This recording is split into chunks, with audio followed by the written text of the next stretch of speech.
जय श्री कृष्ण। आज हम गीता का पहला अध्याय शुरू कर रहे हैं। धृतराष्ट्र बोला, हे संजय, धर्म भूमि कुरुक्षेत्र में इकट्ठे हुए युद्ध की इच्छा वाले मेरे और पांडु के पुत्रों ने क्या किया। इस पर संजय बोला, उस समय राजा दुर्योधन ने व्यूह रचना युक्त पांडवों की सेना को देखकर और द्रोणाचार्य के पास जाकर यह वचन कहा, हे आचार्य, आपके बुद्धिमान शिष्य द्रुपद पुत्र धृष्टद्युम्न द्वारा व्यूहाकार खड़ी की हुई पांडु पुत्रों की इस बड़ी भारी सेना को देखिए। इस सेना में बड़े बड़े धनुषों वाले, युद्ध में भीम और अर्जुन के समान बहुत से शूरवीर हैं, जैसे सात्यकी और विराट, तथा महारथी राजा द्रुपद और धृष्टकेतु, शेकितान तथा बलवान काशीराज, पुरुजीत, कुंतीभोज और मनुष्यों में श्रेष्ठ शैव्य और पराक्रमी युधामन्यु तथा बलवान उत्तमौजा, सुभद्रा पुत्र अभिमन्यु और द्रौपदी के पांचों पुत्र, यह सभी महारथी हैं। हे ब्राह्मण श्रेष्ठ, हमारे पक्ष में भी जो प्रधान हैं उनको आप समझ लीजिए। आपके जानने के लिए मेरी सेना के जो सेनापति हैं उनको कहता हूँ। एक तो स्वयं आप और पितामह भीष्म तथा कर्ण और संग्राम विजयी कृपाचार्य तथा वैसे ही अश्वत्थामा, विकर्ण और सोमदत्त का पुत्र भूरिश्रवा तथा और भी बहुत से शूरवीर, अनेक प्रकार के शस्त्र अस्त्रों से युक्त, मेरे लिए जीवन की आशा को त्यागने वाले सब के सब युद्ध में चतुर हैं। भीष्म पितामह द्वारा रक्षित हमारी वह सेना सब प्रकार से अजेय है और भीम द्वारा रक्षित इन लोगों की यह सेना जीतने में सुगम है। इसलिए सब मोर्चों पर अपनी अपनी जगह स्थिर रहते हुए आप लोग सब के सभी निसंदेह भीष्म पितामह की ही सब ओर से रक्षा करें।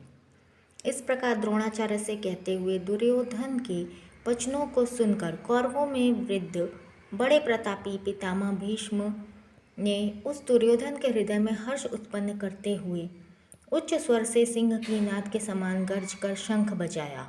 उसके उपरांत शंख और नगारे तथा ढोल, मृदंग और नृसिंह आदि बाजे एक साथ ही बजे।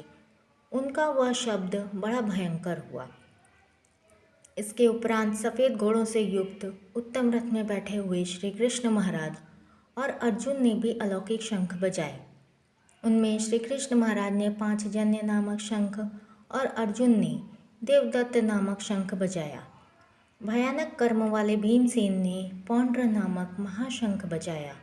कुंतीपुत्र राजा युधिष्ठिर ने अनंत विजय नामक शंख और नकुल तथा सहदेव ने सुघोष और मणिपुष्पक नाम वाले शंख बजाए। श्रेष्ठ धनुष वाले काशीराज और महारथी शिखंडी और धृष्टद्युम्न तथा राजा विराट और अजेय सात्यकी तथा राजा द्रुपद और द्रौपदी के पांचों पुत्र और बड़ी भुजा वाले सुभद्रा पुत्र अभिमन्यु, इन सब ने हे राजन अलग अलग शंख बजाए और उस भयानक शब्द ने आकाश और पृथ्वी को भी शब्दायमान करते हुए धृतराष्ट्र पुत्रों के हृदय विदीर्ण कर दिए। हे राजन, उसके उपरांत कपिध्वज अर्जुन ने खड़े हुए धृतराष्ट्र पुत्रों को देखकर उस शस्त्र चलने की तैयारी के समय धनुष उठाकर ऋषिकेश श्री कृष्ण महाराज से यह वचन कहा, हे अच्युत, मेरे रथ को दोनों सेनाओं के बीच में खड़ा करिए, जब तक मैं इन स्थित हुए युद्ध की कामना वालों को अच्छी प्रकार देख लूं कि इस युद्ध में व्यापार में मुझे किन किन के साथ युद्ध करना योग्य है। दुर्बुद्धि दुर्योधन का युद्ध में कल्याण चाहने वाले जो ये राजा लोग इस सेना में आए हैं, उन युद्ध करने वालों को मैं देखूंगा। संजय बोला, हे धृतराष्ट्र, अर्जुन द्वारा इस प्रकार कहे हुए महाराज श्री कृष्णचंद्र ने दोनों सेनाओं के बीच में भीष्म और द्रोणाचार्य के सामने और संपूर्ण राजाओं के सामने उत्तम रथ को खड़ा करके ऐसे कहा कि हे पार्थ, इन इकट्ठे हुए कौरवों को देख। उसके उपरांत पृथापुत्र अर्जुन ने उन दोनों ही सेनाओं में स्थित हुए पिता के भाइयों को, पितामहों को, आचार्यों को, मामों को, भाइयों को, पुत्रों को तथा पौत्रों तथा मित्रों को, ससुरों को और सुहृदयों को भी देखा। इस प्रकार उन खड़े हुए संपूर्ण बंधुओं को देखकर वह अत्यंत करुणा से युक्त हुआ कुंती पुत्र अर्जुन शोक करता हुआ यह बोला,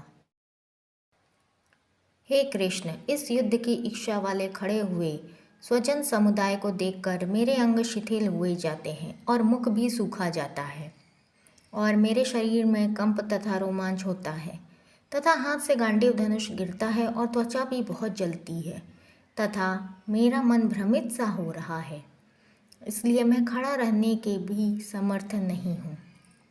हे केशव, लक्षणों को भी विपरीत ही देखता हूँ तथा युद्ध में अपने कुल को मारकर कल्याण भी नहीं देखता। हे कृष्ण, मैं विजय नहीं चाहता और राज्य तथा सुखों को भी नहीं चाहता।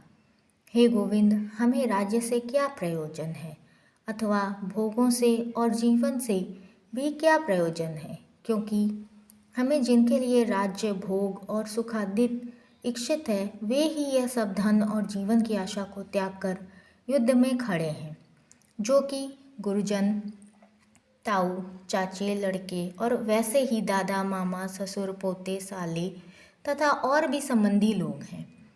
इसलिए हे मधुसूदन, मुझे मारने पर भी अथवा 3 लोक के राज्य के लिए भी मैं इन सब को मारना नहीं चाहता, फिर पृथ्वी के लिए तो कहना ही क्या है। हे जनार्दन, धृतराष्ट्र के पुत्रों को मारकर भी हमें क्या प्रसन्नता होगी। इन आतताइयों को मारकर तो हमें पाप ही लगेगा।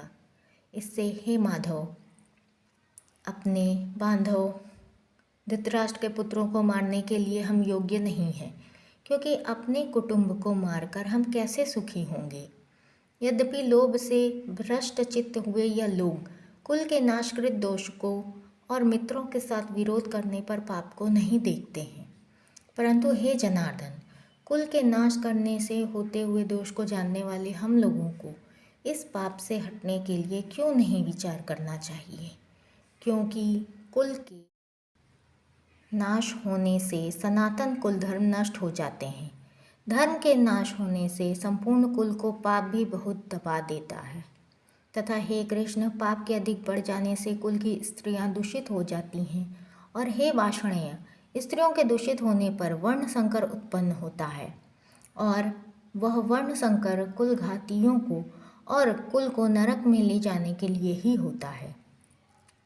लोप हुई पिंड और जल की क्रिया वाले इनके पितर लोग भी गिर जाते हैं और इन वर्ण संकर कारक दोषों से कुल घातियों के सनातन कुल धर्म और जाति धर्म नष्ट हो जाते हैं तथा हे जनार्दन, नष्ट हुए कुल धर्म वाले मनुष्यों का अनंत काल तक नरक में वास होता है, ऐसा हमने सुना है। अहो, शोक है कि हम लोग बुद्धिमान होकर भी महान पाप करने को तैयार हुए हैं, जो कि राज्य और सुख के लोभ से अपने कुल को मारने के लिए उद्यत हुए हैं।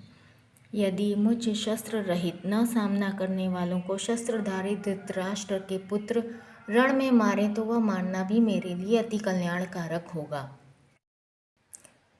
संजय बोला कि रणभूमि में शोक से उद्विग्न मन वाला अर्जुन इस प्रकार कहकर बाण सहित धनुष को त्याग कर रथ के पिछले भाग में बैठ गया। जय श्री कृष्ण।